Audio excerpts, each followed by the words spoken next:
അമേരിക്കയും ഇസ്രായേലും നടത്തിയ സംയുക്ത ആക്രമണത്തിൽ കൊല്ലപ്പെട്ട ഇറാനി പരമോന്നത നേതാവ് അയത്തുള്ള അലി ഖമേനിയുടെ പിൻഗാമിയായി മകൻ മുസ്തഫ ഖമേനിയെ തെരഞ്ഞെടുത്തു. മുസ്തഫയെ ഇറാനി സുപ്രീം ലീഡറായി തെരഞ്ഞെടുത്തതായി ദേശീയ ടെലിവിഷൻ ആണ് അറിയിച്ചത്. ഇതിനിടെ പശ്ചിമേഷ്യയിൽ യുദ്ധ സാഹചര്യം മാറ്റമില്ലാതെ തുടരുകയാണ്. സൗദിയിൽ മിസൈൽ അവശിഷ്ടം വീണ് ഇന്ത്യക്കാർ അടക്കം 2 പേർ കൊല്ലപ്പെട്ടതായാണ് വിവരം. ക്രൂഡ് ഓയിൽ വില ബാരലിന് $100 എത്തിയിരിക്കുകയാണ്. ലോകത്തിന്റെ സുരക്ഷയ്ക്കായി നൽകേണ്ടി വരുന്ന ചെറിയ വില മാത്രമാണിത് എന്നായിരുന്നു ട്രംപ് ട്രൂ സോഷ്യൽ മീഡിയയിലൂടെ അറിയിച്ചിട്ടുള്ളത്. വാർത്തയുടെ വിശദാംശങ്ങളുമായി അജയ് സുധ ബിജു ആണ് ചേരുന്നത്. യുദ്ധം ആരംഭിച്ച് ദിവസങ്ങൾ പിന്നിടുമ്പോഴും യുദ്ധം മുറുകുന്നു എന്നതിനപ്പുറത്ത് ഏതെങ്കിലും തരത്തിൽ ആശ്വാസകരമാകുന്ന റിപ്പോർട്ടുകളൊന്നും തന്നെ ഇപ്പോഴും പുറത്തു വരുന്നില്ല. അതിനിടയിലാണല്ലോ ഇന്ത്യക്കാരൻ ഉൾപ്പെടെ 2 പേർ കൂടി കൊല്ലപ്പെട്ടതായുള്ള വിവരങ്ങൾ പുറത്തു വരുന്നത്. അജയ്, തീർച്ചയായിട്ടും ഇപ്പോൾ പശ്ചിമേഷ്യയിൽ യുദ്ധം അത് കൂടുതൽ കടുക്കുന്നു എന്നുള്ള സാഹചര്യമാണുള്ളത്. ഇപ്പോൾ ആദ്യം തുടങ്ങിയതിന് ശേഷം ഫെബ്രുവരി 28-നാണ് ഈ സംഘർഷങ്ങൾ ആരംഭിക്കുന്നത്.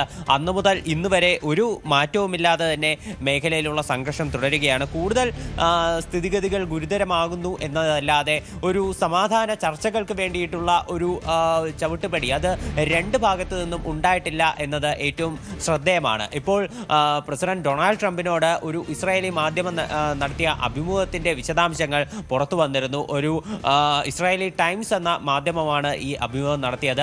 അതിൽ ട്രംപ് ഈ മാധ്യമത്തിനോട് പറഞ്ഞത് യുദ്ധത്തിൽ എന്തെങ്കിലും തരത്തിലുള്ള ഒരു സമാധാനം അല്ലെങ്കിൽ ഈ യുദ്ധം നിർത്തണമെങ്കിൽ അത് ഇസ്രായേലി പ്രധാനമന്ത്രി ബെഞ്ചമിൻ നെതന്യാഹുവുമായി സംയുക്ത ചർച്ചകൾക്ക് ശേഷം മാത്രമേ സാധിക്കൂ എന്നാണ് ട്രംപ് പ്രതികരിക്കുകയുണ്ടായത്. അതുമാത്രമല്ല, ഇറാനും യാതൊരുവിധ ചർച്ചകൾക്കും തയ്യാറല്ല എന്നുള്ള നിലപാട് തന്നെയാണ് സ്വീകരിച്ചിട്ടുള്ളത്. ഇനിയും 6 മാസം വേണമെങ്കിൽ ഇതേ നിലവാരത്തിൽ തങ്ങൾക്ക് യുദ്ധം ചെയ്യാൻ സാധിക്കുമെന്ന് IRGCയും വ്യക്തമാക്കിയിട്ടുണ്ട്. ഞങ്ങൾ ഫസ്റ്റ് ജനറേഷൻ, സെക്കൻഡ് ജനറേഷൻ മിസൈലുകൾ മാത്രമാണ് ഉപയോഗിച്ചതെന്നും ഇനിയും കൂടുതൽ അഡ്വാൻസ്ഡ് ആയിട്ടുള്ള ദീർഘദൂര മിസൈലുകൾ തങ്ങളുടെ പക്കലുണ്ടെന്നും ഇറാൻ അവകാശപ്പെടുന്നുണ്ട്. അതിനിടെയാണ് ഇന്ന് വളരെ ദാരുണമായിട്ടുള്ള ചില സംഭവ വികാസങ്ങൾ പശ്ചിമേഷ്യയിൽ നടക്കുന്നത്. സൗദി അൽ ഖുർജിൽ നിന്നാണ് ഒരു സംഭവം നമ്മളെ ഇന്ത്യക്കാരെ ഉൾപ്പെടെ ആശങ്കപ്പെടുത്തുന്ന ഒരു സംഭവം വരുന്നത്. ഇവിടെ ഒരു ഇന്ത്യൻ പൗരനും ബംഗ്ലാദേശി പൗരനും ഒരു ഡ്രോൺ ആക്രമണത്തിൽ കൊല്ലപ്പെട്ടു എന്നുള്ള വിവരമാണ് പുറത്തു വരുന്നത്. 12 പേർക്ക് പരിക്കേറ്റിട്ടുമുണ്ട്. ഈ ഒരു ഡ്രോൺ ഈ അൽഖുർജ് നഗരത്തിന് നേരെ വന്നപ്പോൾ ഇവിടെ സൗദി ഭരണകൂടം ഇതിനെ മിസൈൽ ഉപയോഗിച്ചുകൊണ്ട് നശിപ്പിച്ചു. എന്നാൽ ഇതിനെ ഇന്റർസെപ്റ്റ് ചെയ്ത് നശിപ്പിച്ചതിനെ തുടർന്ന് ഈ ഡ്രോണിന്റെ അവശിഷ്ടം ഒരു റെസിഡൻഷ്യൽ കെട്ടിടത്തിലേക്ക് വന്നു വീഴുകയായിരുന്നു. അങ്ങനെ ഈ കെട്ടിടം തകർന്നാണ് 2 പേരുടെ മരണവും അതുപോലെ തന്നെ 12 പേർക്ക് പരിക്കേൽക്കുന്ന പശ്ചാത്തലവും ഉണ്ടായത്. എന്നാൽ ഈ കൊല്ലപ്പെട്ട ഇന്ത്യക്കാരനെ സംബന്ധിച്ചുള്ള കൂടുതൽ വിവരങ്ങളൊന്നും നമുക്ക് ലഭിച്ചിട്ടില്ല. അതുപോലെ തന്നെ സൗദി അറേബ്യയിലുള്ള ഷബ എന്ന ഒരു എണ്ണപ്പാടത്തിന് നേരെയും ആക്രമണം ഉണ്ടായിട്ടുണ്ട്. ഒരു മിസൈൽ ആക്രമണമാണ് ഉണ്ടായത്. ഇതും കൃത്യമായി ഇന്റർസെപ്റ്റ് ചെയ്ത് നശിപ്പിച്ചു എന്നാണ് വിവരമുള്ളത്. ഇതിനും ഈ എണ്ണപ്പാടത്തിനും മറ്റ് കേടുപാടുകൾ സംഭവിച്ചിട്ടില്ല.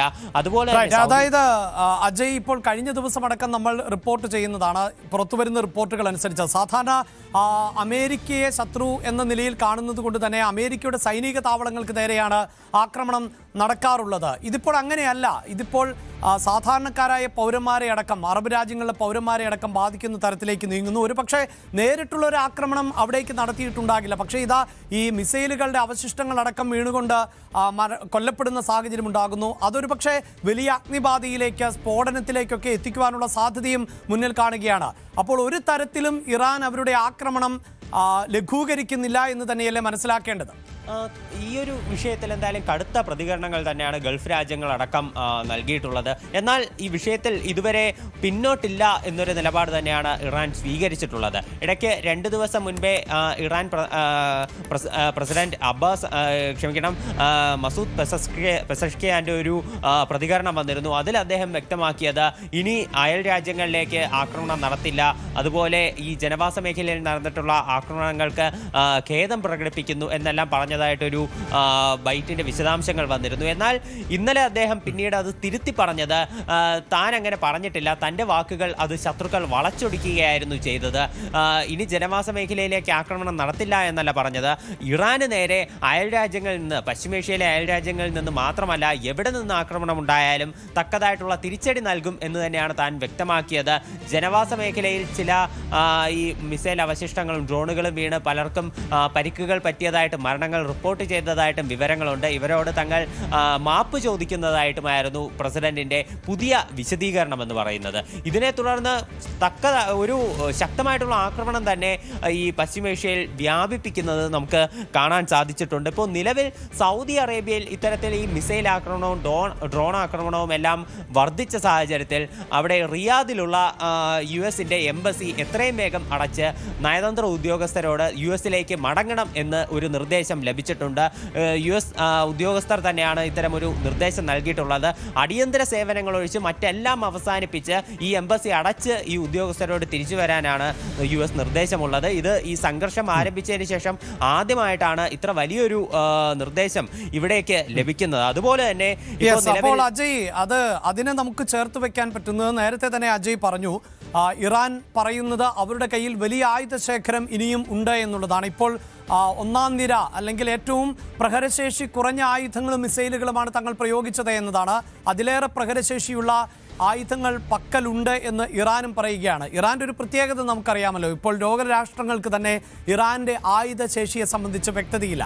മറ്റു പല രാജ്യങ്ങളെയും സംബന്ധിച്ച് അവരുടെ പക്കൽ ഉള്ള ആയുധശേഷി എത്രയെന്നത് സംബന്ധിച്ച ഏകദേശ ധാരണയെങ്കിലും ഉണ്ടാകും. പക്ഷേ ഇറാൻ പറയുന്നത് തങ്ങളുടെ പക്കൽ ഇനിയും വലിയ ആയുധശേഖരമുണ്ട് എന്നാണ്. ഒരു പക്ഷേ ഇനിയും ആയുധശേഖരം സമാഹരിക്കുവാനും അവർക്ക് സാധിച്ചേക്കാം, സഹായങ്ങൾ എത്തിയേക്കാം.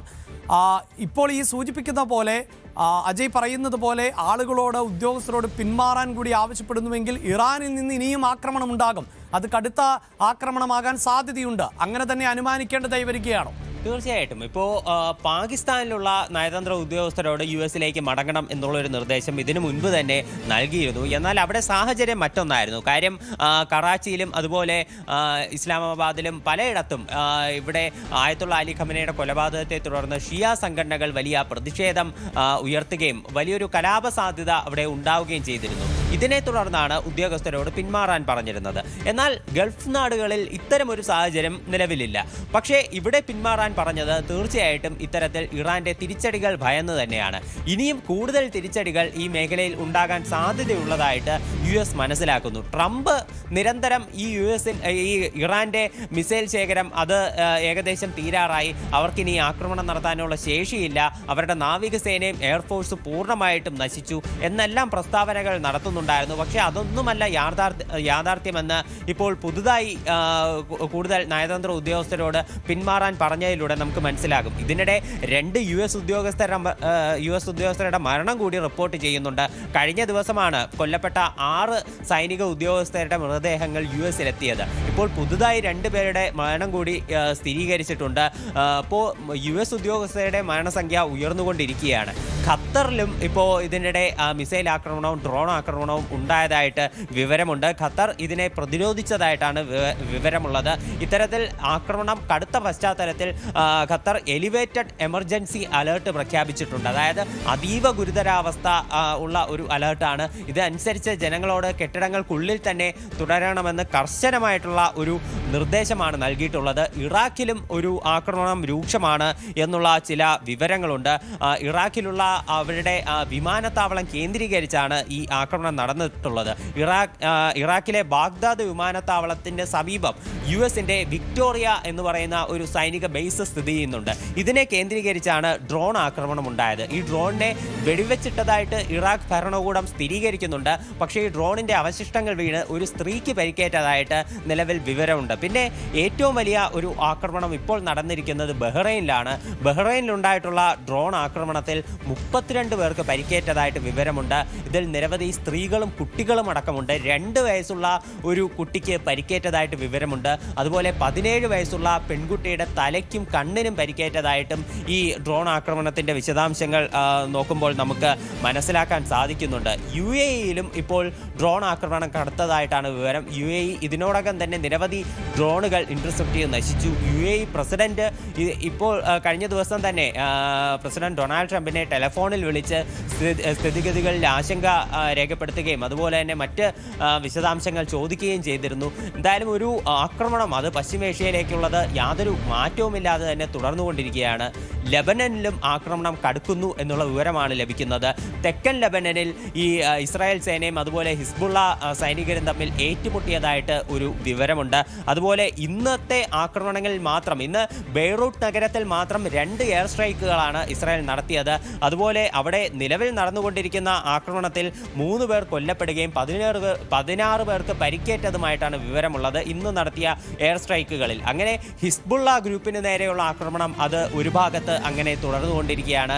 ഇറാന് നേരെയും ആക്രമണം നടത്തുന്നുണ്ട്. ഇപ്പോൾ പുതിയ കുറച്ച് മിസൈലുകൾ കൂടി ഇറാൻ ഇസ്രായേലിന് നേരെ പ്രയോഗിച്ചിട്ടുണ്ട്. അവ ഇന്റർസെപ്റ്റ് ചെയ്ത് വരികയാണ്. എന്നാലും അതീവ ജാഗ്രതാ നിർദ്ദേശം തന്നെയാണ് ടെല്ലവീവ് ഉൾപ്പെടെ പല പ്രധാനപ്പെട്ട ഇസ്രായേൽ നഗരങ്ങളിലും പുറപ്പെടുവിച്ചിട്ടുള്ളത്. ജനങ്ങൾ ഇപ്പോഴും ബങ്കറുകളിൽ തന്നെ തുടരുകയാണ്. ആയിരക്കണക്കിന് ജനങ്ങളാണ് ഇപ്പോൾ ഒരാഴ്ചയിൽ കൂടുതലായിട്ട് ബങ്കറുകൾക്കുള്ളിൽ തന്നെ കഴിയുന്നത്. സ്കൂളുകൾക്ക് അവധി പ്രഖ്യാപിച്ചിട്ടും ദിവസങ്ങൾ കഴിഞ്ഞു. എന്നാലും സംഘർഷങ്ങൾക്ക് യാതൊരു കുറവുമില്ല.